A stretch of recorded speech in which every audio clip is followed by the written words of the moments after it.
If you are looking for ways to become better at sales or consultations in your photography business, then you are in the right place. Understanding sales calls, sales psychology, and the consultation process, and then being able to step into that role really confidently is going to make such a big deal and such a big difference in your photography business. But if currently the idea of doing a sales call or doing anything to do with sales makes you a little bit queasy and you'd rather be doing almost anything else, you are not alone. I mean, truly, I'm raising my hand right there with you, because when I first started out, I was not great at sales. In fact, I think I was probably pretty awful, and I am not exaggerating. I made every sales mistake, marketing mistake, and just generally had a really hard time with talking about my pricing and sharing about my work and making sure that I was making sales in my photography business. So when I tell you that I was bad, but that I figured it out and that I began booking at luxury rates in the wedding and portrait market, and that you can learn this too, I am not just saying that. I truly believe that anybody can learn to become more confident in the sales process, just with a few key tips and strategies. Before I started implementing some of the things I'm going to share with you today, I honestly wondered if I was cut out for being in business at all, because I had such a hard time talking about pricing and presenting myself professionally. And it just made me sick, the idea of getting on a consultation call with a couple, talking about their wedding day or talking about portraits or booking any kind of professional photography event.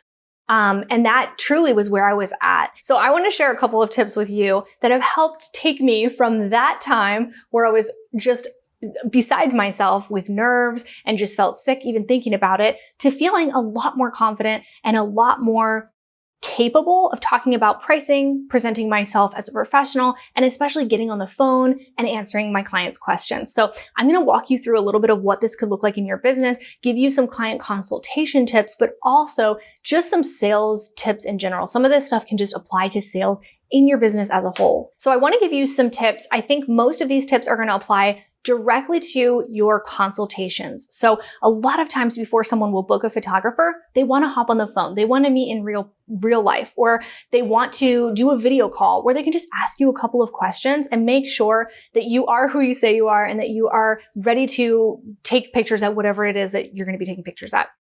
And so why do we do these consultations, right? I think sometimes we build this up in our head to be so much bigger than it really is, when really this is just a time to connect, get them set up with the right package, and build trust, which is what we need to be doing before we even have the consultation.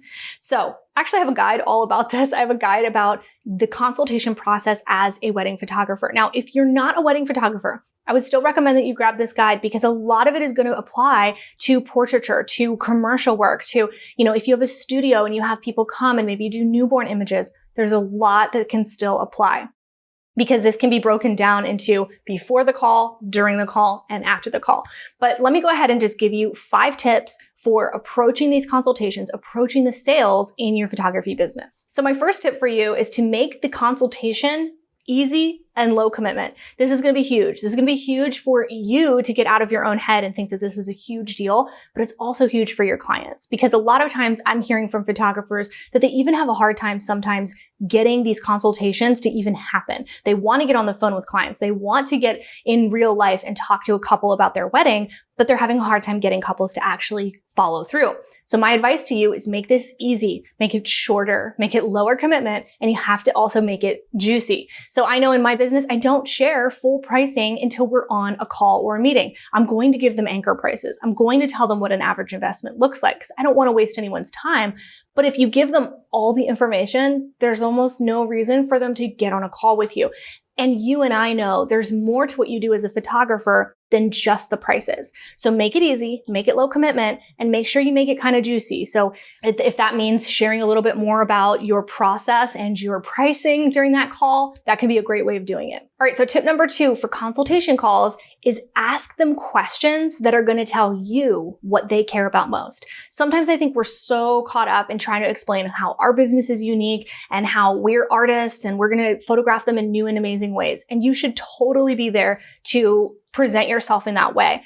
But remember to listen. Listen to them and what they're telling you, because they're going to tell you what's important to them if you ask good questions. A wedding example question of this would be, what photographs are you most looking forward to seeing in 10 years from now? On your 10-year wedding anniversary, what images do you think you're going to care about the most? This is going to tell you so much about the couple and what they actually care about. And if you can ask questions like this and then listen, truly listen, you're going to be able to position your offers and your business and what you do as a photographer as a solution to whatever it is that they want. So when you're asking them questions, you are trying to identify what they want most, hear and listen for any problems or fears or hangups that they might have that you can become the solution to. And then take the thing that they told you about and make sure that's how you're talking about things. If they didn't talk about the dancing or the reception at all, if they really talked about moments with their family, then you can kind of leave that part out where normally you might talk a lot about the dancing and the reception and the images at the reception, but you can focus more on what they actually cared about. Tip number 3, and this is just a sales tip in general, is don't talk about something you could easily show them. Now, this is like just a universal business truth. I remember hearing this in one of Donald Miller's books for sure, but I don't think it was him that came up with it. But essentially, if you're talking about something like location or lighting or skin tones, show them. Show them in a gallery, show them in an album, show them in a wall print. If you can bring tangible goods that you can flip through while you're talking about timeline, while you're talking about the importance of, having an engagement session or hair and makeup or anything really, show and don't just tell. So you get into this meeting, you're loving this couple or the individual, they are loving you, it's all going well, but then towards the end, that's when I feel like things can kind of get weird because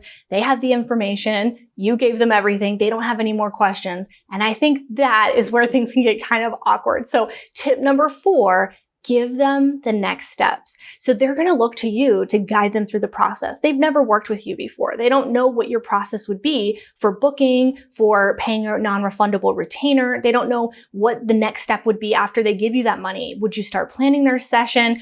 Tell them. Tell them the next steps. People want to be guided through things. And I think this also is just a great closer to any consultation. Tip number 5, and this is something that I've used many times and has worked really well, is to offer a date hold, a very temporary date hold. This works particularly well with weddings where the date, once it's gone, it is gone. But this could work really well for like mini sessions or really a lot of different types of photography. But offering a 72-hour date hold, for example, can be a great way to say, hey, go home, think about this. I'd love to work with you. And if you decide you want to work together, here's how we can. After that date hold, it's just first come, first serve. Great way of gently saying, I'm not going to let you know if 3 weeks from now someone comes in and books this date. So it gives them a bit of urgency without being pushy at all. So if your sales in your photography business or your consultations or even the follow-up after where you're trying to sell some of your printed goods, if this is not going well for you right now, grab my free consultation guide. I'm going to link it down below. It really outlines in a lot of detail how you can break this down in your own business, some things to try that are going to help you stand out. And there's even a printable page where you can actually use it during your meetings, especially if you're doing wedding consultations, questions you can ask, ways that you can take notes and just put your best foot forward as a professional. But that guide is going to be so helpful for you if you've never really navigated this before and you want more questions and to dive a little bit deeper. If you're looking for ways to attract more people to your business so that you can book more, have more sales, and book more consultations, you definitely want to check out the video on your screen right now. So this video is all about my social media marketing strategy, literally what I've done for years to book clients, and I know it's going to help you. So I'll see you over there.